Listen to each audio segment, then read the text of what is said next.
Hey there, once again, fellow movie nerds. This is your boy Steve-O coming to you with another nerd culture movie review. This time for Dwayne "The Rock" Johnson's latest summer blockbuster, Skyscraper. Now, this movie, first and foremost, let me explain to you that this is a review. Again, if you don't see already what it says up top, is spoiler free. So, that being said, I will get into it.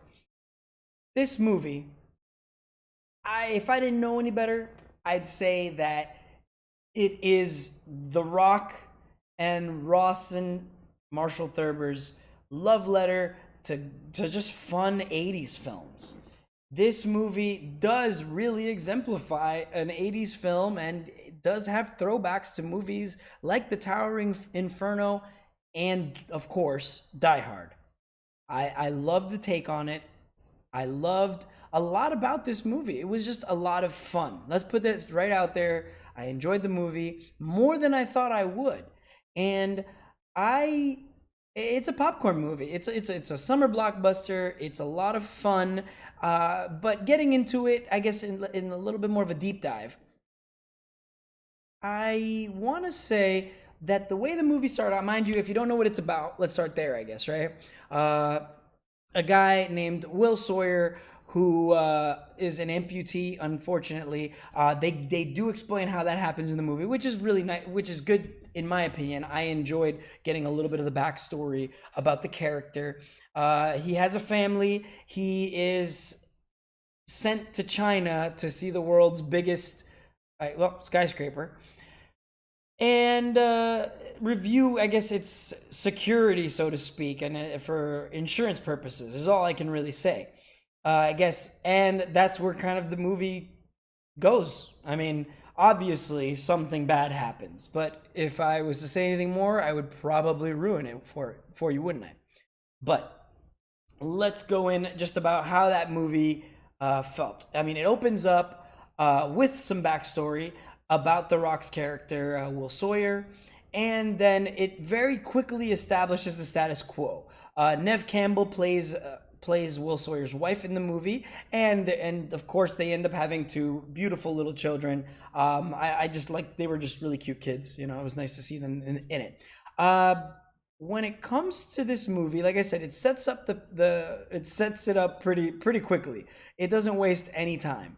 And just like a typical 80s movie, once they get the setup, it is off to the races. It is just almost at breakneck speed how this movie just really sets up this insane catastrophe. And let me tell you, this movie, and you know, incredible credit to the direction of the film, because a lot of the shots that they use really do a great job of establishing the harrowing stakes of our character's journey on this one. It's a lot of fun. It's just, listen, first and foremost, suspend your disbelief. It is an 80s movie, I feel, and its feel in just the way it is. It's just with a 90s vibe to it. Very cool stuff. A lot of really cool use of special effects in certain parts of the film. The beginning, middle, and end have some cool little features, and I gotta say, they make you really believe that this could happen. There is no doubt that they tried to create a very great experience for the moviegoer. Like I said before, this is a popcorn film. This is one of those films that you're sitting there, and next thing you know, you're halfway through, and you're in it. You're hunched forward in your seat, and let me tell you, there is more than just one or two gasp-inducing moments in this film, and that's what made it fun. That's what made it like likable. I mean, if at first it starts off, you know, giving you the backstory and stuff, and then once the characters are set and the location is there, it just goes right for the throat right at the beginning. It wastes no time letting you know the stakes, letting you know what's going to happen if our character fails, and at the same time, just you know, it just takes you through a roller coaster ride. You know, I like the development of the characters. Yes, there's some corny, cheesy one-liners. Yes, there is some death-defying stunts if you haven't already seen the trailer. What I do like is that there's more than just the one big leap in the movie. You know, there's a lot of cool stuff that they get The Rock to do, and at many times in the movie, you're gonna be sitting there wide-eyed and like, just, and that's the fun of the movie. It's almost like a thriller. It's very very engaging.